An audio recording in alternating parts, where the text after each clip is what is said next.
Good morning my dear students.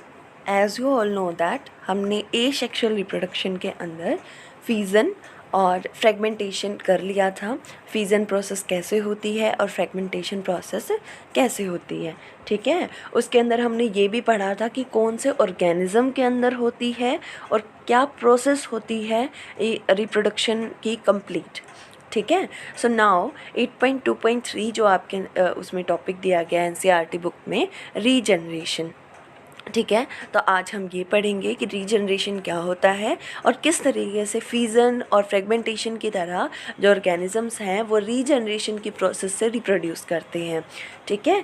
So many fully differentiated organisms have the ability to give rise to new individuals organism from their body parts, that is, if the individual is somehow cut or broken up into many pieces, many of these pieces grow into several individuals। क्या मतलब है इसका? सबसे पहले तो हम एक बार ये डायग्राम देख लेते हैं। इससे आपको बहुत अच्छे से क्लियर हो जाएगा कि हम कौन से रिप्रोडक्शन की बात कर रहे हैं और किस तरीके से ये होता है, ठीक है। देखिए, you can see on the screen बच्चा figure 8.3 that is regeneration in planaria. Planaria एक ऑर्गेनिज्म है जिसके अंदर हमें दिखाया गया है कि एक ऑर्गेनिज्म जो है, देखिए ये वाला प्लेनेरिया एक जो होता है वो 3 पार्ट्स में डिवाइड हो जाता है और उन 3 पार्ट्स से देखिए जैसे ध्यान से 3 पार्ट्स में डिवाइड हो गया, उसका हेड अलग हो गया है, मिडिल पीस अलग हो गया है यानी मिडिल पार्ट अलग हो गया है और जो टेल वाला पार्ट है वो अलग हो गया है, राइट। तो जैसे ये अलग होते हैं देन नाउ जो हेड वाला पार्ट है उस वो जैसे ही अलग होता है उसकी जो कंप्लीट बॉडी है वो दोबारा जनरेट हो जाती है। इस वजह से इस प्रोसेस को हम रीजनरेशन कहते हैं, क्योंकि वो दोबारा जो है रीजनरेट हो जाएगी। इसका जो हेड था सिर्फ वो हेड ही बचा हुआ था, एक पीस अलग हो गया था। उसके जो मिडिल वाला पार्ट है और जो टेल वाला पार्ट है वो अपने आप ग्रो हो जाएगा, अपने आप जो है रीजनरेट हो जाएगा, ठीक है। ऐसे ही मिडिल पीस जो है वो अलग हुआ था तो उसके ऊपर हेड वाला और उसके नीचे की साइड जो है वो टेल उसकी जो है अपने आप रीजनरेट हो जाएगी। इसी तरीके से जो एक ऑर्गेनिज्म है हमारा प्लेनेरिया वो 3 पीसेस में डिवाइड होगा, कन्वर्ट होगा और 3 पीसेस में कन्वर्ट होने के बाद वो 3 डिफरेंट बॉडीज़ में जो है कन्वर्ट हो जाएगा। तो देखिए आप क्या आपने सीखा, क्या समझा इस डायग्राम से कि एक प्लेनेरिया जो है after regeneration process 3 individual organism के अंदर जो है बन गया है या रीजनरेट हो गया है, ठीक है।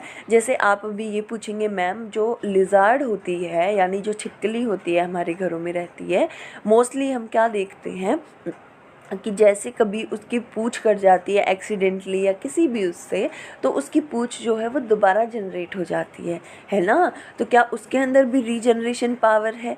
बिल्कुल सही बच्चे, जो लिजार्ड होती है उसकी पूँछ के अंदर रीजनरेशन पावर है, उसकी पूरी बॉडी के अंदर रीजनरेशन पावर नहीं होती है। क्यों नहीं होती है? क्योंकि अगर उसका हेड और उसका मिडिल पीस और उसकी टेल हम अलग कर दें तो वो जो है उसकी डेथ हो जाएगी, लेकिन ऐसा नहीं होगा कि उसकी पूरी बॉडी दोबारा रीजनरेट हो जाएगी। सिर्फ उसकी जो पूँछ होती है, जो टेल होती है, उसके अंदर रीजनरेशन पावर होती है, ना कि पूरी बॉडी के अंदर, ठीक है। सो हम इसकी थ्योरी पढ़ लेते हैं एक बार। देखिए, जैसे मैंने आपको बताया कि कई जो फुली डिफरेंशिएटेड ऑर्गेनिज्म होते हैं उनके अंदर एबिलिटी होती है एक नए ऑर्गेनिज्म के अंदर जो है बनने की या राइज होने की from their body parts, okay. अगर कोई भी एक्सीडेंटली कोई पीसेस जो है वो कट हो जाते हैं तो एक नए ऑर्गेनिज्म के अंदर जो है कन्वर्ट हो जाते हैं। For example, simple animals like hydra and planaria can be cut into any other of pieces and each piece grow into a complete organism this is known as regeneration. कोई भी ऐसा ऑर्गेनिज्म जिसके अंदर regeneration की ability है, like hydra and planaria, उसमें उनकी body जो है कई सारे पीसेस में कट हो जाएगी। हर एक जो पीस है वो एक नए ऑर्गेनिज्म में कन्वर्ट हो जाएगा। This process is called as regeneration. बच्चे, regeneration is carried out by specialized cells. These cells proliferate and make large number of cells.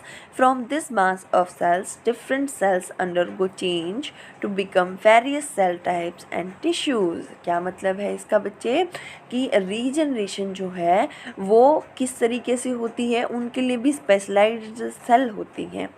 ठीक है, कि मतलब उनके लिए भी स्पेशलाइज सेल होंगी। ये जो रीजनरेशन है ये काम करने के लिए भी एक स्पेशल टाइप ऑफ सेल्स होती है।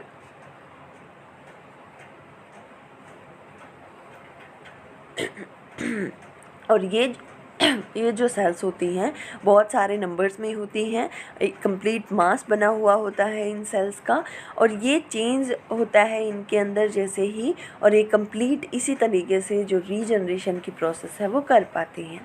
ठीक है, these changes take place in an organized sequence referred to as development। इन सेल्स के अंदर चेंजेस होते रहेंगे और इनके अंदर जो चेंजेस हो रहे हैं इस प्रोसेस को हम क्या कहेंगे, डेवलपमेंट। ठीक है, however regeneration is not the same as reproduction.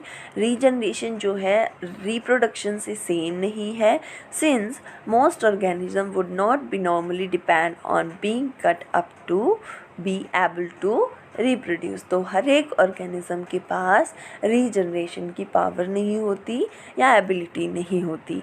ठीक है, कुछ ही ऑर्गेनिज्म के अंदर ये पावर होती है या फिर पाई जाती है। ओके, सो ये था आपका रीजनरेशन के बारे में टॉपिक बच्चे।